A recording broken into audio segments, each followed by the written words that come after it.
ماہ مبارک رمضان بہت نزدیک ہے. اسے کہا جائے کہ اب تقریباً 11-12 دن سے بچے ہیں. ہمیشہ ہم نے آپ سے کہا ہے کہ ماہ مبارک رمضان کے لیے ہم کو پہلے سے تیاری کرنی چاہیے. بڑا ہی عظمتوں اور برکتوں کا مہینہ ہے. ان عظمتوں اور برکتوں کو حاصل کرنے کی ہمیں پوری کوشش کرنی چاہیے. جتنا زیادہ سے زیادہ حاصل کر لیں اتنا ہی ہمارے حق میں بہتر ہے. یہ مہینہ روزے کا مہینہ ہے, یہ مہینہ تقوی کا مہینہ ہے, یہ مہینہ عبادتوں کا مہینہ ہے, یہ مہینہ انسان کو اپنے آپ کو بخشوا لینے کا مہینہ ہے, یہ مہینہ انسان کو معرفت کے حاصل کر لینے کا مہینہ ہے, اور بالخصوص یہ قرآن کا مہینہ ہے. قرآن یعنی نظام پروردگار, الہی سسٹم, نزول قرآن کا مہینہ ہے. ایک طرف یہ مہینہ قرآن کا مہینہ, اگرچہ پورے سال ہم کو قرآن کے لیے کوشش کرنی چاہیے, دوسری طرف یہی وہ قرآن ہے کہ جس کے لیے روز محشر رسول خدا سے شکوہ کریں گے. رسول خدا کے سامنے روز محشر شکایت کریں گے. قرآن مجید سورہ فرقان آیت نمبر 30, وقال رسول یا رب ان قوم اتخذوا هذا القرآن مہجورا. پالنے والے, ہماری اس قوم نے قرآن کو نظر انداز کر دیا. کس معنی میں نظر انداز؟ تلاوت نہیں کی, تلاوت کر کے بھی نظر انداز ہو سکتا ہے. قرآن کی اچھی اچھی جلدیں نہیں چھپی, نہیں, چھپنے کے بعد بھی نظر انداز ہو سکتا ہے. قرآن کو گلے میں ٹانگ کے بھی نظر انداز ہو سکتا ہے, سر پہ رکھ کے بھی نظر انداز ہو سکتا ہے, ہوا دے کے بھی نظر انداز ہو سکتا ہے. چاہے نظر انداز یعنی قرآن پہ عمل نہیں کیا. جس نے قرآن پہ عمل نہیں کیا اس نے قرآن کو نظر انداز کر دیا. عمل کرنے کے لیے کیا چاہیے ہم کو؟ علم قرآن چاہیے. آئیے ہم آپ کے سامنے صرف 2 کوشچن رکھتے ہیں, انشاءاللہ کوشش کریں کہ اس طرح کی کچھ باتیں ہم اور پیش کریں, اس لیے کہ واقعی قرآن ہمارے سماج و معاشرے میں بہت ہی مظلوم و محجور ہے.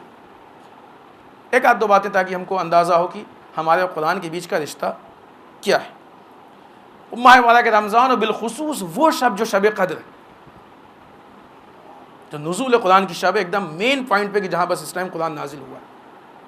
پورے ماہ مبارک رمضان, پورے سال, پورے ماہ رمضان, اور بالخصوص آئیے اس شب میں ہم کیا کرتے ہیں؟ دعا جوشن کبیر ہم سب پڑھتے ہیں, ہے کہ نہیں؟ یقیناً اللہ کے لیے پڑھتے ہیں. کچھ لوگ ایسے بھی ہیں کہ جس میں وہ کیا بنتا ہے, وہ گنڈا ہو, کیا کیا, یہ شفا ہو, وہ شفا, ساری چیزیں بھی, یہ بھی ہوتا ہے. اعمال کرتے ہیں, مجلسیں کرتے ہیں, ہے کہ نہیں؟ اعمال میں بھی قرآن کا ہمارا زیادہ تر اکثر لوگوں کو دیکھنے میں آیا ہے کہ جو سورے پڑھنے ہیں اعمال میں شامل ہیں, ان سوروں کو کسی طریقے سے کہ وہ اعمال ہیں لہٰذا ختم ہو جائے کیونکہ اس کا ثواب اس کے پیچھے وعدہ ہے, اتنا ہی قرآن کھلتا ہے جتنے اعمال میں وہ دعا پڑھ کے یا سر پہ رکھ کے. اس کے علاوہ خود اس شب قدر میں تفسیر قرآن کے لیے ہم کتنا سوچتے ہیں, قرآن فہمی, قرآن کو سمجھنے کے لیے ہم کتنا سوچتے ہیں, کتنی ہم کوشش کرتے ہیں ہم قرآن مجید کو سوچیں, قرآن مجید پہ سوچیں, غور کریں کہ اس نے کیا دیا ہم کو. کتنا ہم کوشش کرتے ہیں کہ اس کو سمجھنے کی کوشش کریں. ایسے حالات میں کیا رسول شکایت نہیں کریں گے؟ انسان کو اس آیت کو پڑھنے کے بعد کانپ جانا چاہیے. کون شکایت کر رہا ہے؟ کائنات کی محبوب ترین ذات شکایت کر رہی ہے, جس کے طفیل میں کائنات خلق ہوئی. کس کے سامنے شکایت ہو رہی ہے؟ قادر مطلق کے سامنے شکایت ہو رہی ہے, احکم الحاکمین کے سامنے شکایت ہو رہی ہے. کس دن؟ جو کائنات کے سب سے بڑا انصاف کا دن ہوگا. کیا اس بات کی امید ہے کہ خدا آپ کی بات کے لیے رسول کی بات کو نعوذ باللہ ٹھکرا دے گا؟ ہم کو رسول کی شفاعت پہ بڑا بھروسہ ہے, اس لیے ہم بہت سے گناہ کر لیتے ہیں کہ اہل بیت شفاعت کریں گے, اہل بیت شفاعت کریں گے, رسول شفاعت کریں گے. لیکن جہاں رسول خود شکایت کریں کہ اہل بیت شفاعت کریں گے آ کے, نہیں, رسول آپ شکایت کر رہے ہیں لیکن حسین ہو کہ ہم مثلا شفاعت کر رہے ہیں. رسول کے مقابلے میں کسی کی ہمت ہوگی جو کھڑا ہو شفاعت کے لیے؟ جس کے اوپر خود رسول دعویٰ کر دیں, کیا اس کی شفاعت کی کوئی گنجائش ہوگی؟ اور وہ ذات شکایت کرے گی جو ارحم الراحمین, رحمت للعالمین دنیا میں. کتنا مظلوم ہے قرآن ہمارے دنیا میں. ہم تو شب قدر میں بجائے اس کے کچھ کریں ہم تو پرانا حساب جو چکانے میں جٹے ہوتے ہیں. قضا اتنی نماز پڑھ لو تو یہ قضا, اتنی پڑھ لو تو وہ قضا, ہم ان چیزوں میں لگے ہوئے ہوتے ہیں. کیوں قضا کرو کہ تم کو وہاں یہ کرنا پڑے؟ اس امید پہ قضا کر رہے ہو، گناہ میں مرتکب ہو رہا ہے.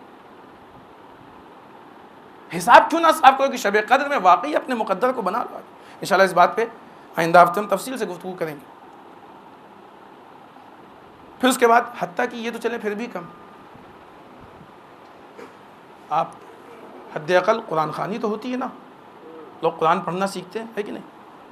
آپ کسی ایسے جوان کو پکڑ لیجئے کہ جو کم سے کم گریجویشن کر چکا، تھوڑا پڑھا لکھا ہے، بڑا ہے، ایک میچور لائف کسے کہا جائے گزارا ہے، اس سے کہیے کہ ایک صفحہ، ایک پیج قرآن کا صحیح پڑھ کے سنا دے. ہم نہیں کہیں گے کسی سے، کیونکہ کسی کی توہین مقصد نہیں. آپ لوگ جائیے آج گھر میں، اور جانے کے بعد خود اپنا امتحان لیجیے. ایک پیج قرآن، اب صحیح غلط کا فیصلہ تو عموماً جو قرآن پڑھنے میں ہوتا ہے، انسان غلطی کرتا ہے، اس کو خود احساس نہیں ہوتا. یہ فیصلہ تب ہوگا جب کوئی سن کے بتائے گا.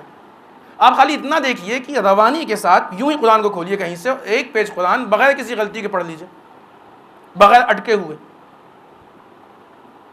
وہاں تو اس پہ بات ہو رہی کہ قرآن پہ عمل نہیں ہو رہا، رسول اس کی شکایت کریں گے. یہاں تو ہم پڑھ ہی نہیں پا رہے. ایسا نہیں پڑھتے ہیں. بہت سی کتابیں ہیں، وہ کتاب جس کے ابتدا و انتہا کا کوئی خبر نہیں، کس نے لکھی، کہاں سے لائی، کوئی اس کا ذمہ دار نہیں. لیکن چونکہ لکھا ہے کہ اس دعا کو پڑھ لو گے تو مثلا یہ ہو جائے گا، وہ ہو جائے گا، وہ ہو جائے گا، اس کو ہم صبح سے شام تک پڑھتے ہیں. وہ قرآن جس کے لیے خدا کہہ رہا ہے کہ اس میں شفا، اس میں ہر چیز کا علاج ہے، اس میں سارے خشک و تر موجود ہیں.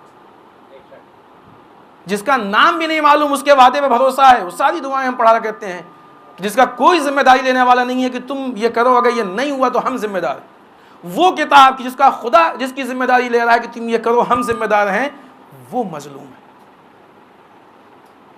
وہ محجور ہے. دیکھیں ہم کہاں جا رہے ہیں. ایسے حالات میں کیا امام کا ظہور ہو جائے گا؟ ہمارے پاس تو قرآن کا ایک دم ابتدائی بنیادی علم بھی نہیں. الحمدللہ یہاں پہ انتظام ہے، آپ حضرات زحمت کریں، انتظام ہے یہاں پہ. قرآن پڑھنا بھی سکھایا جائے گا، قرآن کی تفسیر جو بھی آپ چاہیں، علماء موجود ہیں. اور یہی نہیں، تمام آپ جائیے کسی عالم سے، آپ علماء تو کچھ کرتے ہی نہیں. ارے آپ نے کہا کبھی کسی سے؟ انسان اپنی مادی ضروریات کے لیے سب سے کہتا ہے آپ کہیے تو جا کے. اب جب انسان کو ضرورت ہوتی ہے، کوئی سامان لینا ہوتا ہے، ایک دکان نہیں، دوسری دکان، دوسری نہیں، تیسری دکان، ایک جگہ نہیں، دوسری جگہ. الا ماشاء اللہ اس ٹائم بامبے میں ہزاروں علماء موجود ہیں. آپ مانگنے کی کوشش تو کیجئے، آپ کسی کے سامنے اپنا سوال تو بیان کیجئے. یقیناً کوئی نہیں منع کرے گا، وہ منع کرتا ہے دوسرے کے پاس جائیے. بغیر کوشش کے تھوڑی ہوتا ہے، بغیر کاوشوں کے نہیں ہوتا. اور کتنے ایسے کلاسز ہیں کہ جہاں کچھ کہنے کی ضرورت ہی نہیں، آپ جائیے خالی شرکت کیجئے، کوئی بین نہیں، کوئی پابندی نہیں، اوپن ہے، بند بھی نہیں ہے وہ. آپ جائیے پڑھیے، علم حاصل کیجئے، کس نے منع کیا؟ ہم تجزیہ کریں اپنا کہ ہم کتنا قرآن سے نزدیک ہیں، کتنا قرآن سے دور ہیں.